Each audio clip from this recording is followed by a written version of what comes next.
Shabbat Shalom Mevorach, mes très chers amis. On est parashat Vaïtranan, 5783, Medaber Israël Chavi Veranana.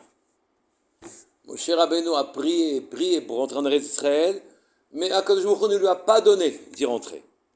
Le pasuk est clair, c'est écrit Vetsav et Yehoshua, Vehazekeu, Ve'ametzehu, ki hu ya'avor, lifne ha'am. Prends et ordonne Yehoshua et renforce-le, affermis-le, car lui, hu ya'avor, lifne ha'am, c'est lui qui va passer devant le peuple, vehu yanchil otam, et lui il va leur faire hériter et haaretz asher tir'eh, la terre que tu vois, de Rosh HaPisga, de la colline où tu vois toute la terre, c'est lui qui va leur faire hériter de cette terre-là. Rashi vient et s'appuie sur ce pasuk en disant Ki hu yavor, c'est lui qui va passer. Oui, il le prend, Rashi, au pied de la lettre. Im yahavor lifnehem, si jamais il passe devant les Bnei Israël et qu'il traverse le Yarden, hu yanchil otam, lui il va leur faire hériter. Et Rashi continue, ve'im lav, et si jamais il ne passe pas devant eux, alors lo yinchalou, ils ne vont pas hériter de la terre. La question qui s'élève est terrible. Voilà des Bnei Israël qui sont sortis d'Égypte, qui ont traversé la mer et qui ensuite ont erré 40 ans dans le désert, un peu moins de 40 ans dans le désert. Ils attendent tous de rentrer en Israël. Les générations qui ont fauté sont enterrées dans le désert. Comment dire que maintenant ils vont rentrer en Israël? Ça dépend qu'une personne physique traverse devant eux le Yarden et les conduise. Et si jamais c'est pas comme ça, ils ne vont pas en hériter. Et même si ça veut dire ils vont en hériter et ne pas en hériter, c'est-à-dire ils vont en hériter quelques années, ils vont peut-être gagner quelques guerres, ils vont pas les perdre, ça veut dire qu'ils n'auront pas une situation stable là-bas, ça n'explique quand même pas. Pour quelle raison tout est dépendant d'un homme? Et puis, si le destin des Bnei Israël, c'est de rentrer en Israël, alors à ce moment-là, qu'Akadosh Baruch Hu ne fasse pas dépendre toute l'entrée d'un peuple entier de la traversée d'un homme, qui, même si c'est Yehoshua bin Nun. Comment comprendre? Il y a un Midrash Rabbah qui dit que Sarah, dès qu'elle a entendu que Moshe Rabbeinu ne pourrait pas entrer en Eretz Israël, alors elle a renvoyé, naturellement par prophétie, alors elle a renvoyé Ishmaël et Hagar et Ishmaël. Elle a renvoyé sa servante Hagar et Ishmaël, fils d'Abraham. On peut se demander quel rapport y a-t-il entre ce que dans les temps futurs, Moshe ne rentrerait pas en Eretz Israël et qu'il faille renvoyer Hagar et Ishmaël. Dès maintenant, on peut répondre assez facilement. Finalement, puisque Moshe n'entre pas en Eretz Israël et que l'installation des Israël en Israël et le Beit HaMikdash ne sont pas définitifs, il faut faire attention à toutes les personnes qui entrent en Israël. Car chaque peuplade, chaque Oumma qui rentrera en Israël imposera en partie sa vision des choses. Ça affectera les Bnei Israël, qui n'auront peut-être pas à ce moment-là Moshe Rabbeinu pour les conduire, qui n'auront pas Moshe Rabbeinu pour les conduire, et qui donc vont peut-être se laisser aller à faire de la Avodah Zarah, en tout cas ne pas se diriger vers et sur les chemins qui mènent à Mashiach. Car chaque personne présente impose en quelque sorte, même si elle est muette, sa vision des choses. Et donc l'intransigeance concernant la moralité des Bnei Israël que Sarah avait pour l'éducation de son fils Yitzhak, sur les épaules duquel posait en quelque sorte toute l'établissement du peuple d'Israël, alors à ce moment-là, cette intransigeance était nécessaire pour que le peuple d'Israël, en Israël, se comporte comme il faut, correctement, de façon à répondre aux exigences d'Hachem et au destin qui était le sien. On peut maintenant un peu mieux comprendre ce Rashi qui dit que soit Yehoshua ben Nun, il passe devant les Bnei Israël et ceux-ci vont hériter de la terre, soit ils ne passent pas et ils n'en hériteront pas. Ça veut dire qu'on a besoin, pas seulement de passer physiquement, parce que si le besoin c'était d'installer physiquement les Bnei Israël sur la terre d'Israël, alors à ce moment-là, peu importe la personne qui les conduit, peu importe même s'ils sont conduits, du moment qu'ils traversent le Yarden, le Jourdain, tout va bien.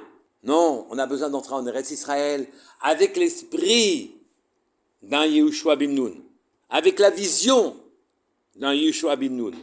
Ce n'est pas une question physique. C'est pas que physiquement on doit se trouver en Eretz Israël et ça y est, tout est acquis. Non, c'est qu'il faut être enveloppé d'une compréhension et d'une vision des choses qui mènent le peuple Israël sur son chemin et vers son destin, d'être le peuple d'Hachem. Et donc, soit Yeshua Binu n'en passe devant, et c'est ce qui s'est passé, et il rentre. Et à ce moment-là, ils ont un kinyan, ils ont une acquisition de cette terre où Hachem intervient sans arrêt, où ils sont conscients de la royauté d'Hachem sur l'univers. Et à ce moment-là, ils vont hériter de la terre, soit ils n'en hériteront pas.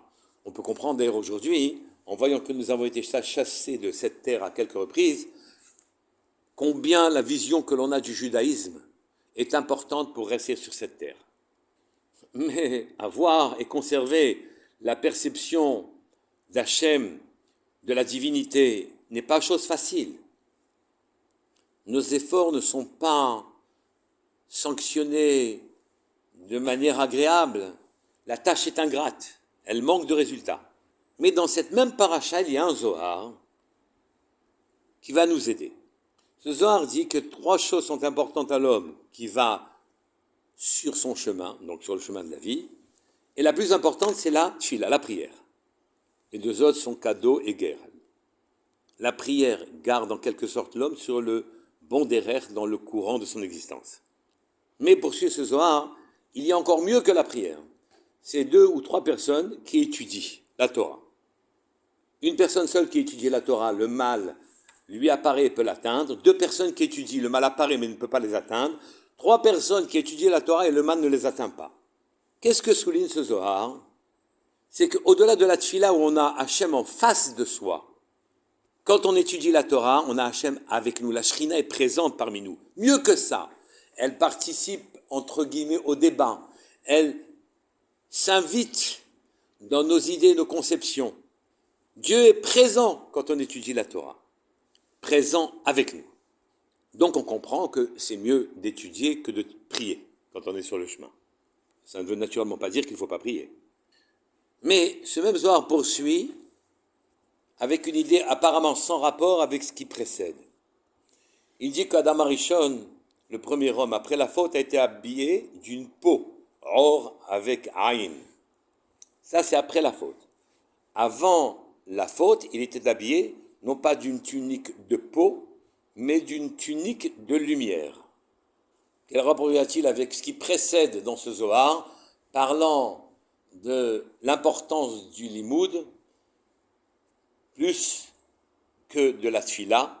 Qu'est-ce que signifient ces habits, soit de peau, soit de lumière? Il nous faut dire qu'un habit nous enveloppe, en quelque sorte, et nous définit nos qualités, exactement comme notre vision du monde et notre compréhension.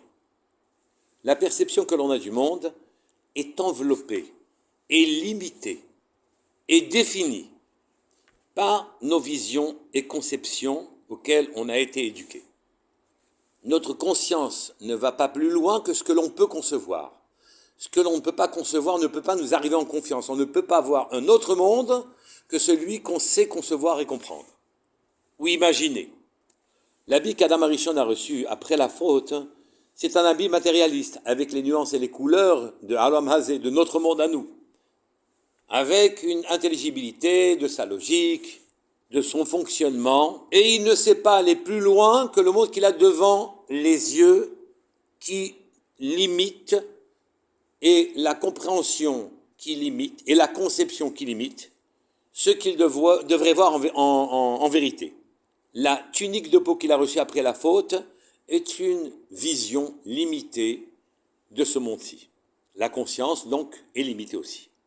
À l'opposé, la tunique de lumière qu'il avait avant la faute lui permettait d'avoir un accès à la divinité, de la percevoir, d'avoir une condition humaine en quelque sorte qui ne limitait pas sa conscience à sa matérialité. Adam Arishon avant la faute n'était pas limité par la condition humaine, la condition matérialiste des choses.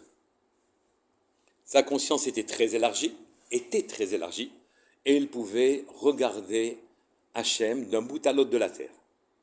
Il nous faut naturellement retrouver ces dispositions en s'écartant des choses vives de sens et en se préparant par la prière, par l'étude, par les télim. Comment troquer notre tunique de peau pour une tunique de lumière, qui est la nôtre aussi? Dans le Kriyat Shema, toujours dans la même paracha, nous disons Shema Israël, Hashem Elekenu, Hashem Echad. Hashem est notre Dieu, Hashem est un. Un des trois sens de Echad, c'est de dire que Hashem est seul dans ce monde. Or, comment concevoir qu'Hachem soit seul dans le monde? Nous y sommes, nous aussi. Où se trouvent nos corps et leur cortège de préoccupations terrestres? Cortège de préoccupations qui nous fixent dans le monde matériel. Le Baal Shem Tov nous donne un conseil magnifique. Il nous dit, tu sais quoi, avant ta tfila, abandonne le corps. Tu n'es qu'une neshama. Tu n'es qu'une âme. Ne te regarde que comme une âme. Délaisse ta matérialité.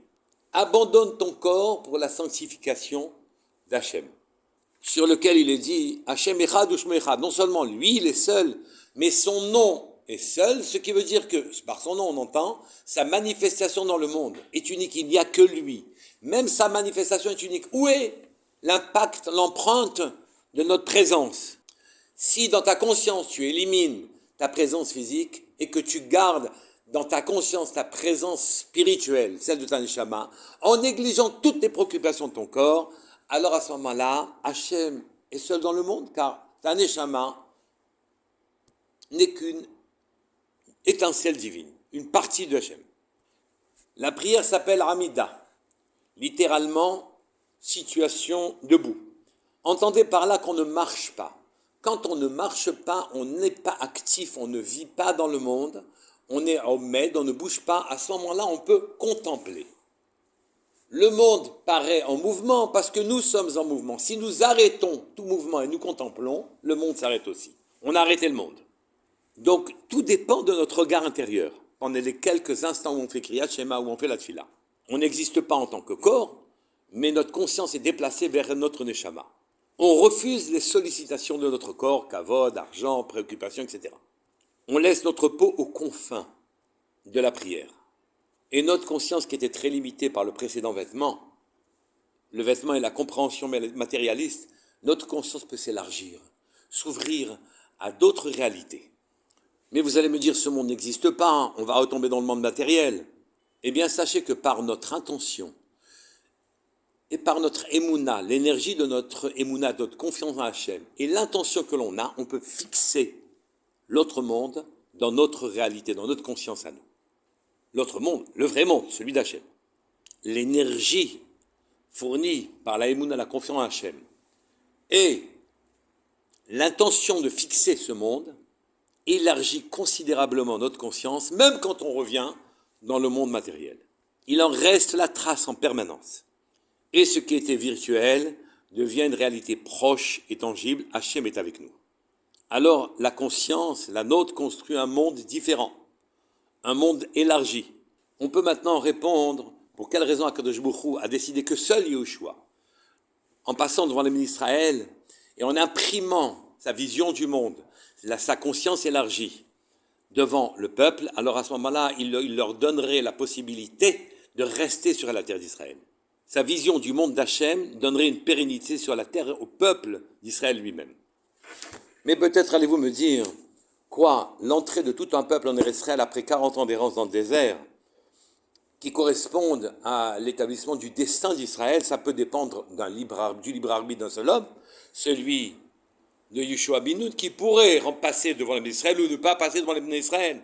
Et là, je dois vous rappeler un Sharei Hatziyun, dans le Shulchan Aruch au Rachaim, concernant la lecture de la Haftara de Yona pendant Kippour, qui dit la chose suivante. Pourquoi lisons-nous à Kippour la Haftara Yona? Je vous rappelle que Yona ne voulait pas aller délivrer la parole d'Hachem à Ninive de manière à ce que ne pas mettre les Israël en accusation. Les gens de Ninive, qui sont des goyim, finiraient par faire tchouva en entendant la parole d'Hachem. Et les Israël, plus rétifs à la parole d'Hachem, ne feraient pas tchouva, donc il a refusé, s'est jeté dans la mer. Finalement, un poisson l'a mangé, il est resté dans le poisson dans le ventre du poisson pendant un certain temps, alors normalement il aurait dû mourir, et Akadosh Baruch Hu l'a amené à Ninive, tranquillement, de façon à ce qu'il délivre la prophétie là où Hachem a décidé. Nous avons un libre arbitre, certes, mais Hachem décide ce qu'une personne doit faire dans sa vie. Et il nous conseille de le faire rapidement, de le faire dans le premier Gilgoul. Car s'il a la liberté de ne pas le faire dans le premier, il le fera dans le second. S'il ne l'a pas fait dans le second, il le fera dans le troisième Gilgoul. Mais Akadosh Baruch Hu, de toute façon, amène un homme là où il doit amener, là où il doit être. La mission qui lui a été assignée, il l'accomplira. S'il ne veut pas l'accomplir ou ne peut pas l'accomplir dans le premier Gilgoul, il le fera dans le second. Alors, pourquoi souffrir? Hachem amène les Bnei Israël et, a fortiori, leurs dirigeants, là où ils doivent aller. Quand Rashi dit que si jamais il n'était pas passé devant les Bnei Israël, c'est pas que ça exprimait une possibilité, une condition, une alternative. C'est qu'en vérité, de toute façon, que Baruch aurait mis Yehoshua bin Nun devant l'Israël, et Yehoshua bin Nun, de toute façon, devra passer le jour devant les Bnei Israël, et les Bnei Israël devront de toute façon entrer en Eretz Israël. Parce que c'est le chemin et le destin qui a été assigné à ce peuple, d'entrer en Eretz Israël pour prendre conscience de la présence divine sur terre et de l'instaurer, et d'instaurer sa royauté. On est dans une période difficile, celle de Ben Hametzarim, où le temple a été détruit. Nous devons faire tous les efforts pour pouvoir prendre conscience de la présence divine, de façon à ce que Bezrat Hashem Bar Mashiach vienne rapidement et que le troisième temple descende des cieux. Shabbat Shalom Mevorach. Kol Tov.